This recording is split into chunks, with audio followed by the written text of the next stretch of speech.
వలసదారుల విషయంలో కొన్నాళ్లుగా అత్యంత కఠినంగా వ్యవహరిస్తున్న అమెరికా సర్కార్ తాజాగా మరో కీలక నిర్ణయం తీసుకుంది. రష్యా, పాకిస్తాన్, బంగ్లాదేశ్, నేపాల్ సహా మొత్తం 75 దేశాల పౌరులకు తమ దేశ వీసా ప్రాసెసింగ్ను నిలిపివేయనున్నట్లు అమెరికా ప్రకటించింది.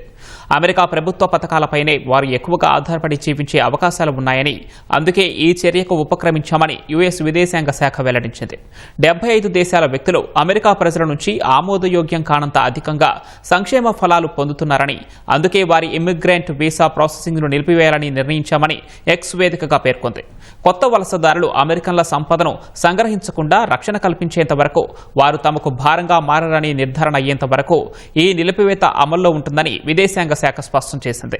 ట్రంప్ సర్కార్ ఎప్పుడూ అమెరికా ప్రయోజనాలకే ప్రథమ ప్రాధాన్యమిస్తుందని పేర్కొంది. 75 దేశాల పౌరులకు వీసా ప్రాసెసింగ్ నిలిపివేత ఈ నెల 21 నుంచి ప్రారంభమవుతుందని ఓ వార్తా సంస్థ పేర్కొంది. అందులో Afghanistan, Brazil, Egypt, Iran, Iraq కూడా ఉన్నాయి.